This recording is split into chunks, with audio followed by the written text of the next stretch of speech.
My name is Michael Patrick. I teach folklore at the University of South Alabama, and I am very interested in this session because Judy Domeny is going to answer the question that my students always ask and I can't answer it, and that is, why do we love terrible, sad songs?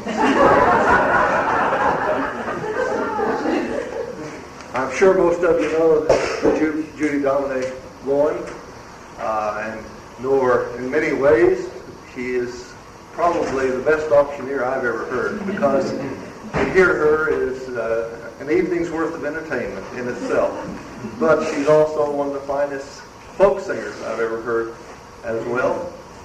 So I will turn the meeting over to Judy now.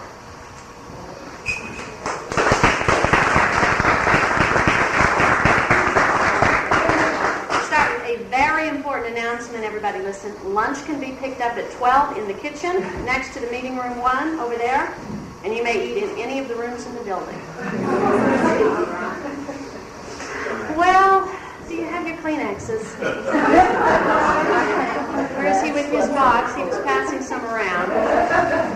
A few extras. I'm going to tell you, I'm going to be honest with you here on why I'm doing this. I'm doing this session today because I was supposed to do a session on auctioneering. But the old-time auctioneers that I wanted to get couldn't come. In fact, one of them is having a really big sale in town today, and I'm going to find it this afternoon. It's on 39 Highway, right here across the street from the drug hub, by the church on 39. On 39 Highway, Friday and Saturday. Lifetime accumulation. Old-time friend of mine. Yeah. I'm always there. So he couldn't come. So I told Peter Nichols, I said, well, see what else you can get to fill the slot. And if you can't find anything, well, I've got a show about Missouri songs I could do. So about a week and a half ago, he calls me and says, we need your show. Now, what I really hadn't told him was that I didn't have a show. I had an idea. And those of you who know me, I tell stretch tales occasionally, and I'm a huge procrastinator. So although I tried to talk him out of it, he said he needed a show. So here I am. And thankfully, Mr. Gordon McCann here in the front row had given me lots of material about some of the songs that I'm going to be doing today. And so I pulled directly from the material he's given me. And I hope some of you are going to be able to help me answer some of the questions I have about these cases, because now I know a little bit about them, but some of you know a whole lot more, and maybe you can help me share some information. I don't sing any of these songs lightly today.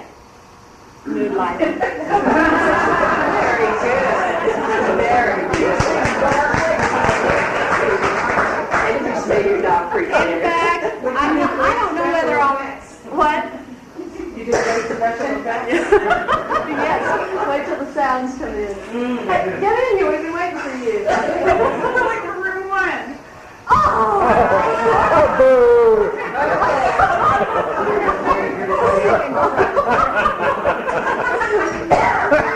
Well, the 4 songs that I've been working on, the Meeks Family Murder, the Iron Mountain Baby, Resurrection Sunday, and the West Plains Explosion, are all very serious tragedies, maybe with the exception of Resurrection Sunday. The rest of them, particularly Meeks Family Murder and the West Plains Explosion, there was a lot of loss of life, and I don't play these with any bit of humor. They're very serious. In fact, I found it really hard to do. I've known about these songs for several years, and I have thought that I ought to learn them, and have put it off because they're such terrible, terrible things. And the older I got, the less I wanted to sing about terrible things, believe it or not, even though I do a lot of murder ballads. I learned those when I was young. I'm not learning that kind anymore. So anyway, I have learned them. I have had nightmares about them. I have felt great sorrow over them, and so I don't enter into any of this very lightly at all. I'd like to talk, and Michael, about why we sing these songs. I'm really confused about that now. This whole presentation has just restructured my thinking. I used to sing sad songs because I just had an affinity toward them. I don't know. Now, I'm not sure we should sing sad songs. Not of this nature. I'm not sure we should continue singing these songs. It brings up a lot of hurt. Maybe we can figure this out by the end. Anyway, it is interesting. I'm going to tell you about some historical things that are interesting, and see where we go with that. And because I don't am not extremely well versed in it. I'm going to have to read from some of my notes here. The West Plains explosion. Here's my handy map. You can see no state of Missouri, no area of the state is safe from the kinds of things we're going to talk about today. On a rainy night in April, Friday the 13th, 1928, in the small town of West Plains, Missouri, 50 young people were attending a dance. They were in an upstairs building over a garage. The garage was owned by the Weiser Car Company, and it was just used to store cars. The band usually took a break at 11 o'clock, but tonight they decided to play an extra song. They played the song at sundown, and they were going on a little bit past 11. But they never did finish the song. As the dancers were swaying back and forth, there was a huge explosion. Really, there were two explosions. There was a very muffled explosion, and then there was a huge explosion that they said made that building go up like the bow of a ship and then sink back down to the ground. The explosion was heard 30 miles away. There was plate glass, windows broken up and down the street. People were shaken from their beds. It was huge.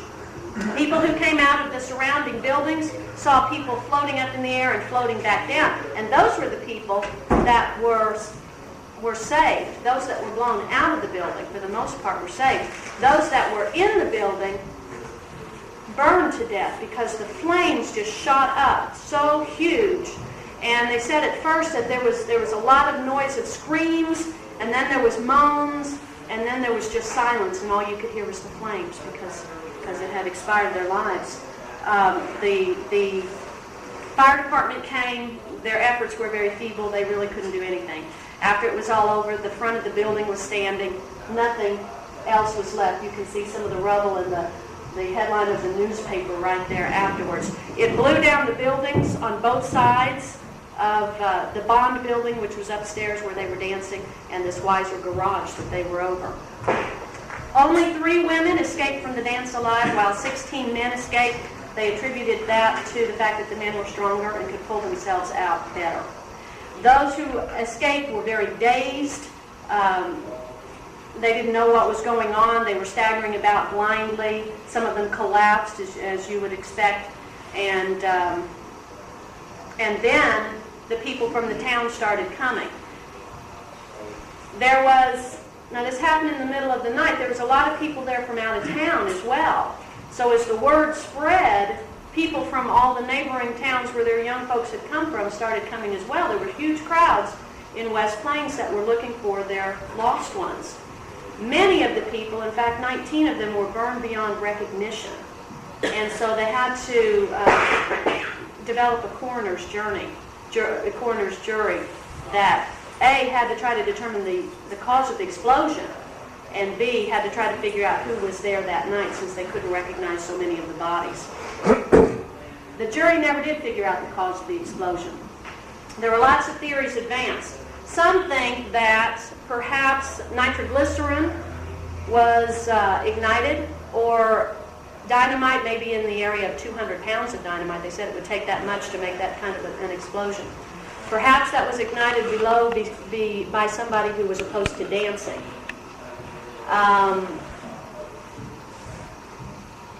More than that, though, the owner of that garage downstairs was the mystery man in this case. They feel nobody really knows. This is kind of frustrating, but more people felt like maybe J.W. Wise, the owner of that garage downstairs, had something to do with the explosion in maybe a couple of different ways. Here's why. His body was found back behind the garage. He was found about 2 or 3 hours after the dance. But it wasn't burned. It wasn't torn up like all the other bodies were. His body was fully clothed. He had papers in his pockets. But he had this terrible red burn on his face that looked like maybe it was caused by acid. It was smooth. It wasn't a fire burn. He had a bruise on the left temple. They don't know whether that happened in the explosion. Maybe he hit it if he was flung from the explosion, or if he was hit before the explosion in some kind of a scuffle. And was there some problem that either somebody who didn't like Weiser set his garage on fire, Or was he despondent over finances and he set it on fire himself? But I would think, just from what I've read, with the acid burn on his face, the blow to the temple, it sounds to me like somebody beat him up. I don't know, I'm guessing here, but it sounds to me like he got beat up and somebody ignited the garage. I don't know, they never could say. He had some financial difficulties, but the banker in town said that his finances were in better order than they had been in some time. Others said maybe he was just deranged and despondent enough that he would want to commit suicide in this outrageous way. His wife said absolutely not. There wasn't any problem there, that couldn't be. So we don't know.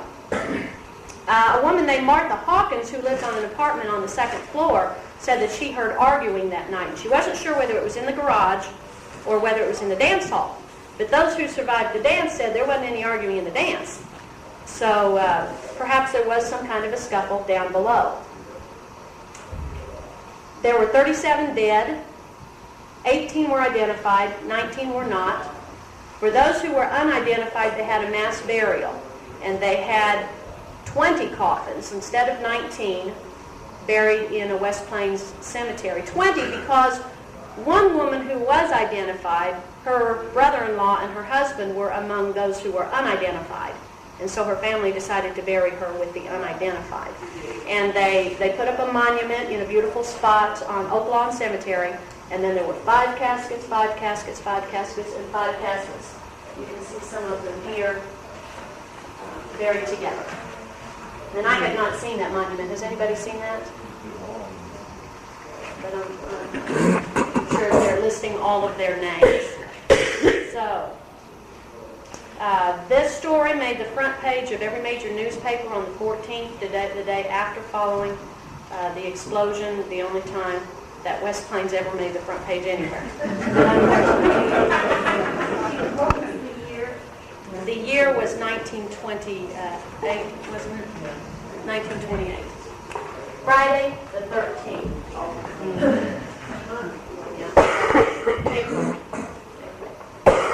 So that's what I know about it. Who knows more about the West Plains explosion? Gordon, do you have anything to add? Not really, Yeah. Just the mystery. You missed it. No, I said the stories have grown, theories have grown as the years have gone by, too. Of course, now it's fading out. Now it's fading out, yeah. I have had requests for this over the years, so I knew about this song, and I really hadn't looked it up much. I'd heard Vernon Dalhart sing it. So I knew the story, and this is one I'd put off. This was too much. This was too many deaths, too much sorrow. The song relates that there are 40 deaths, but that's poetic license because it rhymes a little bit. I think of the 4 songs I'm going to do today, this one is the best written song. I think it's very concise in listing the details without listing all of the details, and in hitting the emotion of the story. So this is how the song goes. I don't know who wrote it.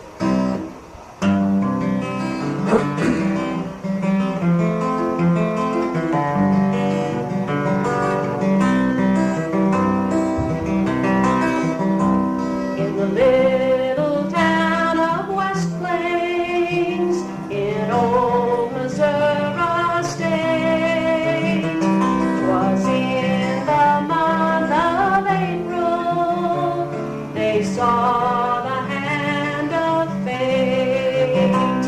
The springtime flowers were blooming, the world was bright and gay, and no one dreamed that danger would come to them that day. 'Twas there the young folks gathered one fatal Friday night, and to the dance they wandered with hearts so gay and light. And there they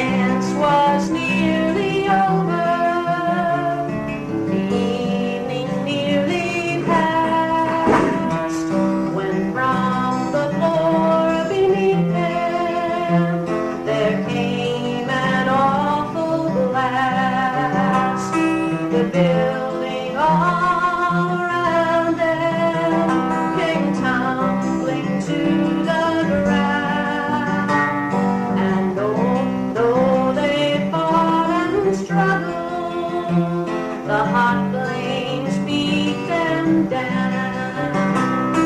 How quick the scene was shifted from one so gay and light.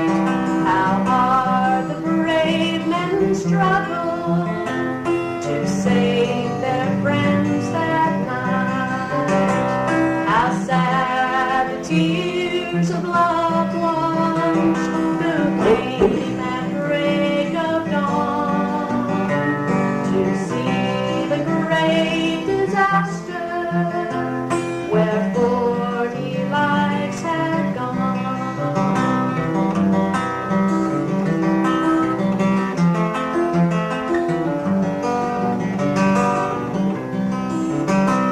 We can't explain the reason such awful things must come, but we should all be ready to say thy will be done. And though our hearts are weary, our burden's hard to bear, we have one consolation: we'll meet them over there.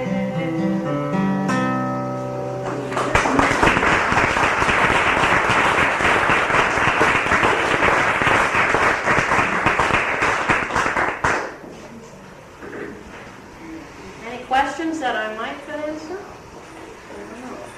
Now, I know Cecil Williams coming on at 11:14, so let me run over. I told him he had better do something happy after this presentation. Well, this one isn't so bad. Nobody dies in this one, at least not at an early age. This is called the Iron Mountain Baby. And there is a picture of the Iron Mountain Baby in various stages of his life. This is the infant abandonment story. And it happened back in 1902, stepping a little bit further back in town, in time, over here near Ironton, Irondale, that area. On August 14, 1902, a male baby was placed in a cardboard satchel and thrown off a coach from the Iron Mountain passenger train number 4, traveling across Big River Trestle near Irondale, Missouri. Shortly afterwards, a 72-year-old farmer, William Helms, was stopping by the stream to water his horses, and he heard a sound that he thought might be a mouse or a little injured bird. And he started looking around, and he found the satchel. And he opened it up, and he found stuffed inside, literally stuffed inside, the baby took up every amount of space, was this baby boy. And his face was black, which I took to mean maybe he was near the point of suffocation. I don't know. And so he immediately took the baby back to his house for his wife to attend to, and they didn't know for 4 months whether they were going to make 4 months. But his head bruised, the end of that face, and he had very fall. They're trying to find out, of course, the long he's too young, maybe too long. He put her on the train at St. Louis, the Mineral to that gave him a lot. Could those two take? So the sourcing spending the production, started flying, started coming work. A lot of people parts of the state, some of them wanted to talk to them. Some of them wanted the month, but they didn't have any room. So nobody paid them. There only hope there was. There was the girl who was a merchant, and she had been running this reputable man. And time she didn't move to the area. People thought he was the left, she never done, and that was about much. Well, named Williams Bull, would have done most of them. The other and why it took so long, they ate 6 adopted yay when they had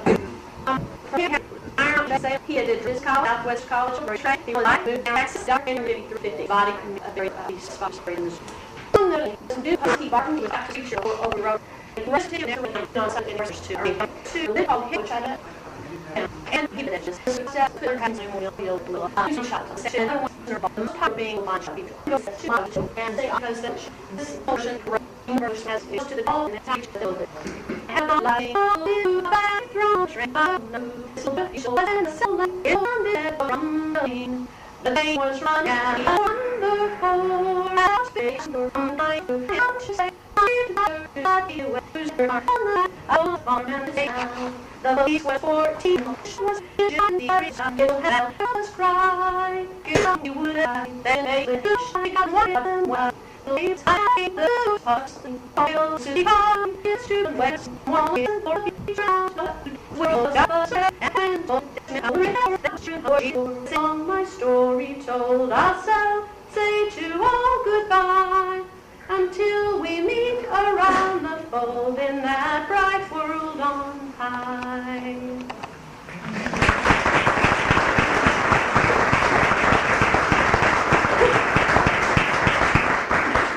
Meeks. That's my good story. Hick's farewell is in a minor. Oh, is it? Well, that's what it was written with, but it didn't stick with it very long. So I wonder if it wasn't as common a melody, or whether people felt it deserved a major pitch because it wasn't a terrible. I think Doc Watson did a recorder. Hick's farewell. It's in an old shape notebook. Judy, you said he died at the age of 50? Approximately, yeah. Did they say what from? No, it didn't say what from. They did think when he was found he was probably 5 days old, as best they could guess. And the reason they weren't sure which train he came from, some people said, one reporter said he saw a woman dressed in black on the number 4 train that he felt had thrown this woman from the train. And the train coming from south from St. Louis, that had come by a little earlier, they didn't feel like it came from that train because Mr. Helm's wife had been passed there just about that time, and she hadn't heard the baby. But who knows whether he was really there. So we don't know. We don't know where he came from. I was curious about the cause of his death. It didn't seem like such an early age. Not then, probably. Not. Although, I mean, that wasn't that long ago. What do you mean? That's not that long ago. It wasn't that long ago, no. But it didn't say. Yes. People live long. Your turn. The common knowledge around the area was that he died of a heart attack. I think he had a heart attack. So I grew up with him, Mountain Baby. Oh, you did? And so consequently, we have stories all the time. One of the lingering rumors is that it wasn't a merchant, but a neighboring farmer whose daughter had a baby and they wanted to hide it, and they arranged that with him to actually put the police there, and he would find it, and then it was all set up. And that's a persistent rumor, and I have one 80-year-old lady who kind of believes it's very true. However, my old aunt, who would be older than that now, says absolutely not, because the baby really was bruised, and she was raised in that area as well. So I tend to believe he was thrown in the train. But he was a newspaper reporter, and he used his newspaper. Why? I don't think it was a neighboring farmer. Toward the end of his life, he ran a big article in the St. Louis Post-Dispatch asking, please help me find my mother, please, please. Really nice, long article. If it went out nationwide pretty much. And no one ever came forward. And I think after that many years, if it had been the neighboring farmer's daughter, all of them would have been dead, and someone would have told them. Somebody would have least sometime. Well, okay, I don't have much time, so I'm going to go kind of quickly over this next one because it's the worst story. This one is the one that has given me nightmares. The McCullums, where are you? Right here, are my authorities here. Back in '95, was it? They gave a presentation at the meeting we had in Trenton about the Meeks family murder. And so they've been able to share a lot of information with me. In fact, this information comes from what they sent me. Let me read you what happened. This was 1894 that this murder happened. You know, we think the crime is just terrible today, but people have always been the same. That's just, this crime is certainly no worse or no better than what we're having today. It's just as bad as murders we're having today. So people, it's not becoming a worse world. They're just staying stagnant. The Taylor brothers, William and George, were citizens of Lewis County, living 4 miles southeast of Browning, Missouri, up here near Trenton. They were well known in the county court systems as they had charges of forgery, arson, larceny, and cattle stealing pending against them at various times. Now, they were fairly rich men, I believe, weren't they? They were fairly prominent bad citizens, I guess we could call them. Gus Meeks, his wife Delora, and their 3 little girls lived on one of the Taylor's farms.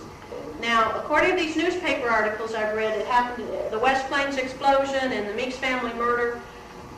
Different newspapers will tell you different things, so you kind of don't know what's right. But Nellie, I've seen her aged anywhere from 7 to 10 years old. She was somewhere in that range. Hattie was a 4-year-old, and Mary was 18 months. Those 3 little girls lived with their parents on the Taylor's farm. Now, Gus Meeks worked for the Taylors, and he knew something about their cattle stealing practices. In fact, he had been imprisoned on cattle stealing charges himself. But because he had decided to turn state's evidence, he was pardoned early and let out of prison, and he was going to testify against the Taylors. The Taylors wanted to get rid of him. They didn't want this testimony. So they arranged with Gus Meeks that they were going to give him $1,000, a wagon, and a team of horses if he would move his family out of the community. At first they wanted just him, but Delora, his wife, didn't want him just to go. She had some bad feelings about this. She wanted the whole family to go. So at 10 o'clock on May 11, 1894, the Taylors came with this team to the Gus Meeks home, and the family climbed in. They put a feather tick in, they put some bedding, they put some clothes in the back of this wagon, and they started down. The plan was that they were going to spend the night at one of the Taylors' homes. Was it George? They were going to spend the night at George Taylor's home, and the next day they were going to leave the area. So here they were, traveling at dark. They went up to an area called Jenkins Hill, and the wagon stopped, and one of the Taylors got out and said his feet were cold, and he was going to walk. So that was George. He got down, but the wagon didn't start again. Instead, he shot Gus Meeks. And Gus jumped out of the wagon. Delora jumped up, and they shot her. She was screaming. They shot her, and then they took a rock, and they hit those 3 little girls on the head, crushed the baby's head just completely, and threw the bodies back up in the wagon and thought they all were dead. Now, to make this even worse, okay, I couldn't even stand this. Mrs. Meeks was pregnant. Here it says, she was in a delicate condition and in the natural course of events would have been confined in a couple of months. Confined in a couple of months, would that have been in the 8th or 9th month of pregnancy?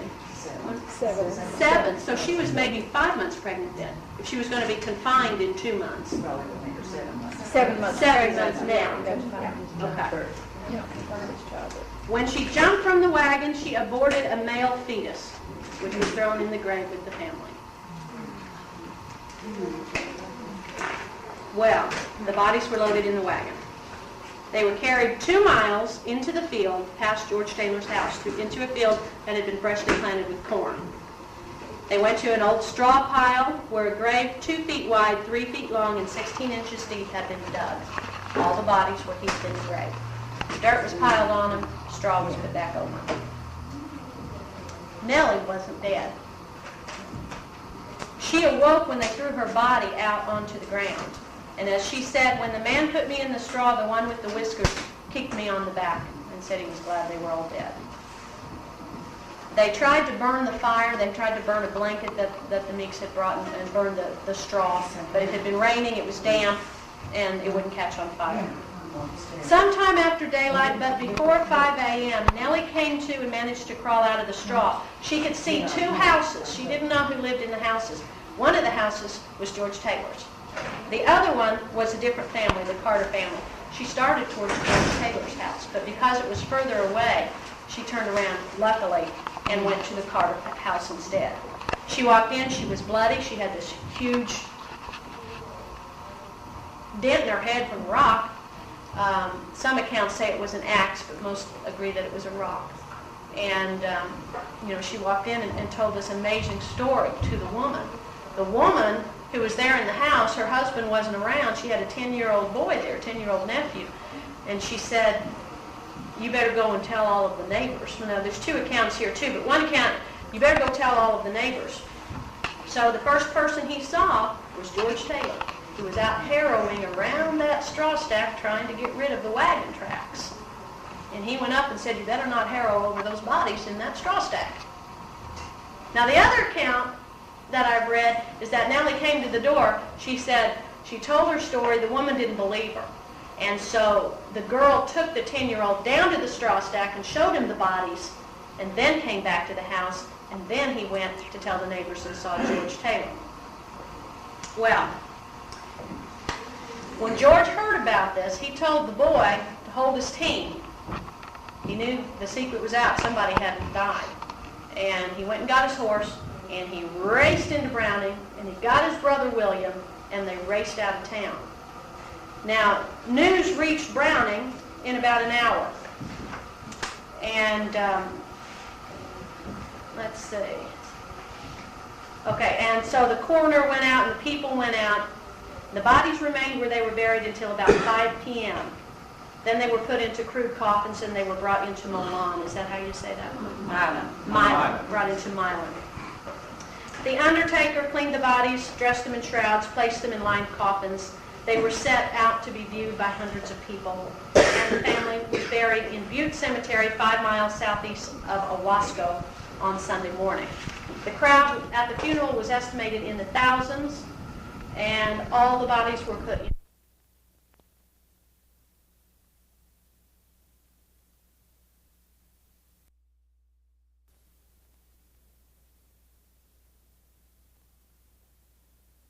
There was a fellow, the word had gotten out, and pictures were being printed, and a fellow who was in the Arkansas State Legislature saw them and figured out who they were, and he arrested them and brought them back.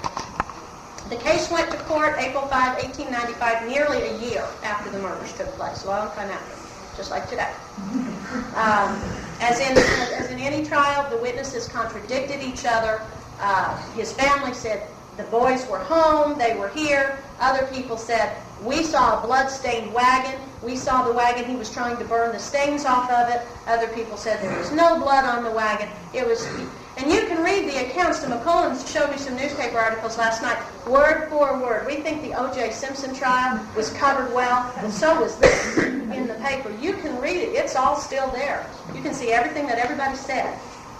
So the first jury failed to agree on a verdict, so they had another trial, and they were guilty. They were found guilty. The case was appealed to the state Supreme Court, and the court affirmed the decision of the lower court. So they were supposed to be hung on April 30, 1896. The Carrollton jail evidently has a history of letting criminals loose, however. Still today. All right. Bill George and another murderer, Lee Cunningham, cut a bolt on the back of one of the cells and knocked a bar off.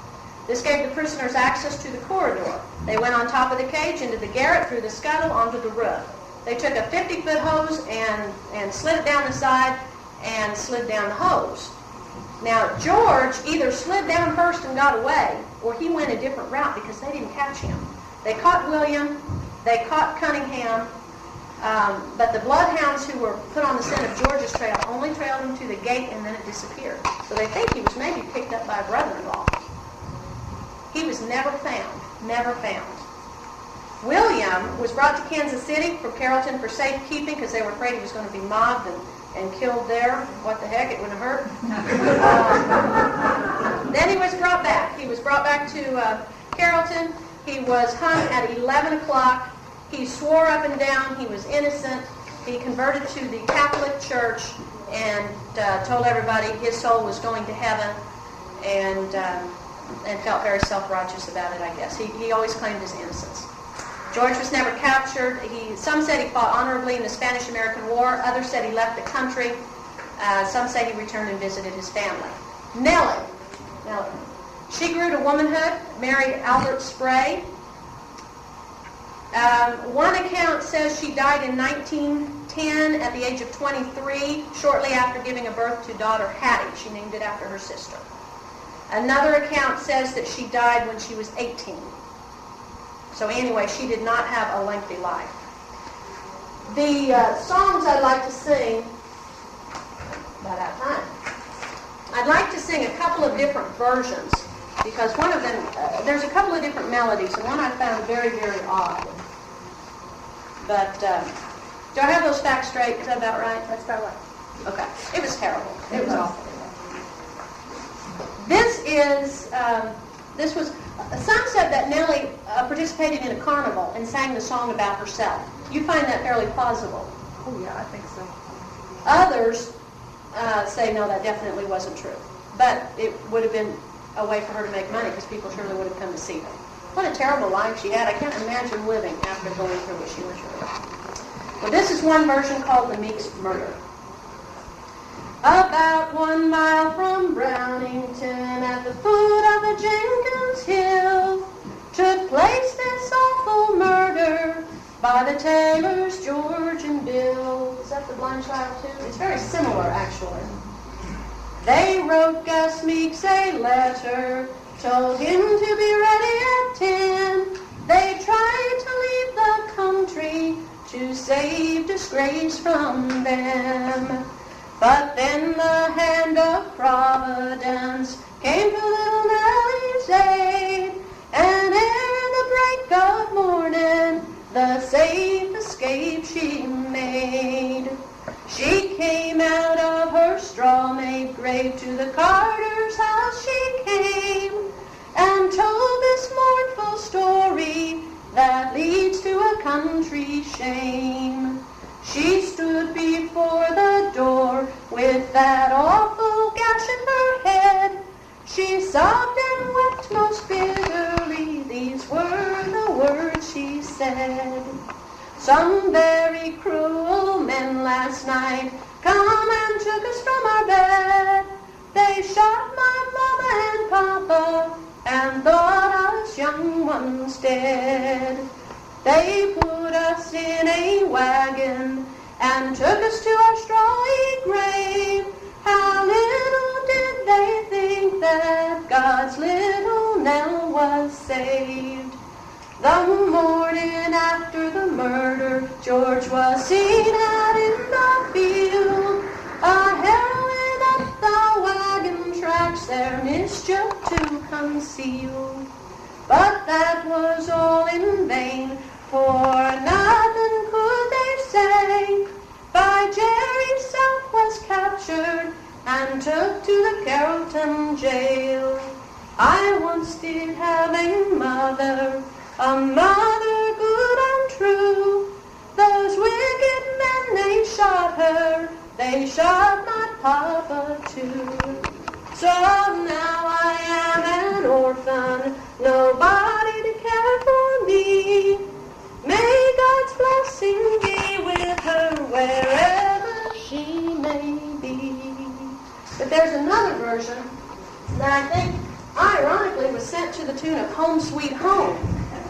And it's actually a better written song. It was written by Marion Anderson a few weeks after the murder. And he printed it on broadsides and sold it for 10 cents each. Let me give you a little bit of this. It's just such an odd combination. 'Twas in the lovely springtime, in the lovely month of May, when Meeks, his wife and children were induced to go away. They were living little dreaming when they took their midnight flight. They'd be murdered ere the morning in the darkness of the night. About 2 miles from Browning, they crossed a little hill. The team was slowly climbing the fatal Jenkins Hill, when springing from the roadway, assassins fierce and wild, they killed this little family, except one little child. And and then it goes on with the story. But I find that just an odd combination. It's time for Cecil Williams, so I'm going to very quickly go on to my last one, which, if there's humor in any of them, I guess it's going to be this one. This is a recent folk song. This happened down in Reed Springs, Missouri. At the age of 80, Mrs. Gladys Rogers died in Harrison, Arkansas on February 2, 1978. Her death was possibly caused from a flu virus. Her son, the Reverend Daniel Aaron Rogers, a self-declared interdenominational tent evangelist, determined that with the help of God, he would resurrect her. According to Rogers, it will bring glory to God. It will cause hundreds of people to be saved. That's what we're here for in this world, to get people saved, to get them to heaven. That's the most important thing. The Bible says people were raised from the dead, and says for us to raise people from the dead. Jesus commanded it in Matthew 10:8. So, within a mobile home near Rogers' residence, Rogers and his wife, Elizabeth, packed Mrs. Rogers' body in dry ice from February 2 until February 8. Then the body was transported to the local hospital. Then the body was transported to the morgue transported to the Harrison Funeral Home there in Arkansas, where it was placed in the seated position in an upright freezer. We had to get her in there. Rogers decided to move his body north to Clarkson Mortuary in Reed Spring when the Harrison funeral director decided he wasn't going to allow this resurrection to happen. But he found that he had to have a permit. I knew you were.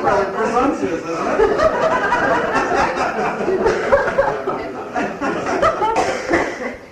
Rogers found that he had to have a permit from the state of Arkansas across the Missouri state line. We're just getting to the good stuff here, so it won't take long.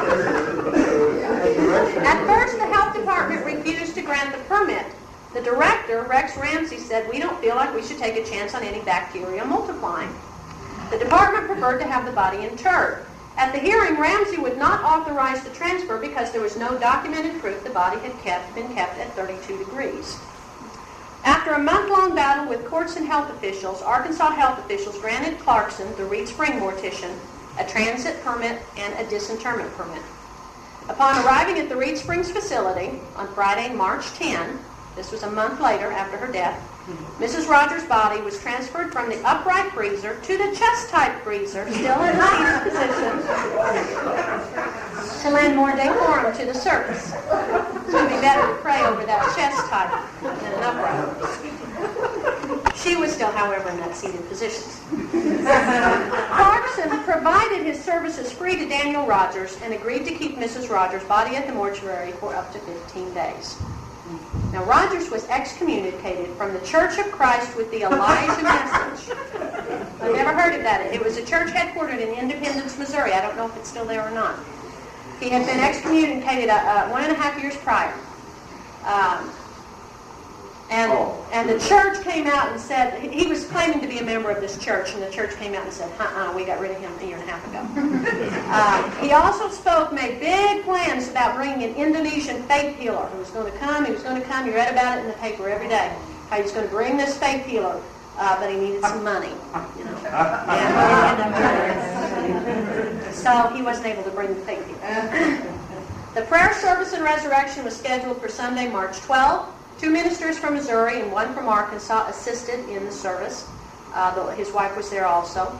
No plans were made to thaw out the body before the ritual. "We feel," said Rogers, "that the Lord will have enough power to warm her up when he raises her."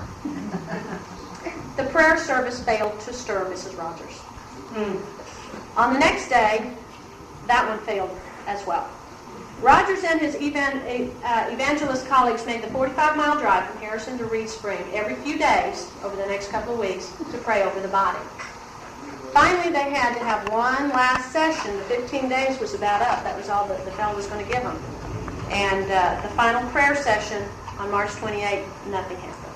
So Daniel Rogers said, well, that's what they said, nothing spectacular happened. Rogers had told the funeral homes that if he didn't succeed in resurrecting his mother by March 29, he would agree to bury her. She was laid to rest on Friday, March 31, nearly 2 months after her death. She was buried in an oversized casket because of the position in which she was frozen. She was to have been buried. You are the only audience that would understand this story. I can't use this anywhere else.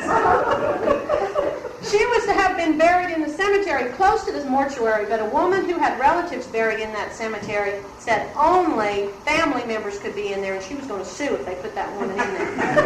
So they moved her a little further away. While he was puzzled when the prayer services failed to raise his mother, Roger said the attempt failed because I didn't have sufficient faith. The Lord has delayed it, and our faith has been increasing all along, trying to reach the point of pure faith. A lot of people haven't understood what we've done, but all we've tried to do is obey Jesus, where he said, preach the gospel, heal the sick, and raise the dead.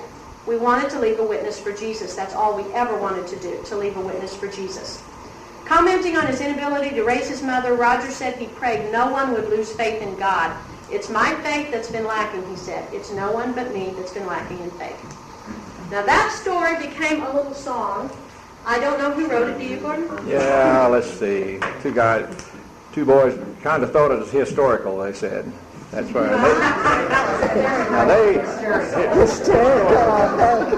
But they wrote this in all seriousness. What you didn't, what was wrong? Quickly, one thing that was funny about this is the mayor of Harrison had a fit when he moved her into the morgue because they'd get out on the steps and pray, this guy and his followers, and they were scared to death Network News would get, and they did. Network News. They came all the way down there, and of course Missouri was laughing their heads off about it, and then they up and moved into Missouri. That little, when you go into Reed Springs Junction, that little place is right up on the hill there. That used to be a mortuary. Yes. And one of those three preachers, this is what the mentality of some of these people were, came down there. Television was just eating this up, everywhere. And I remember he had one arm that was stiff or something. He'd preached, and they arrested him the next day because he'd skipped out on a warrant somewhere where he owed somebody some money. This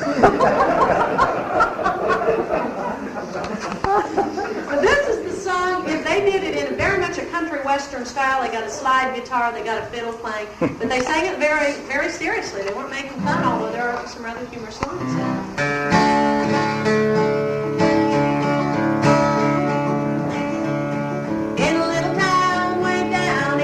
Ozarks, came a man to raise his mother from the dead. She was sitting all alone in a deep freeze, waiting for the Lord to raise the lid.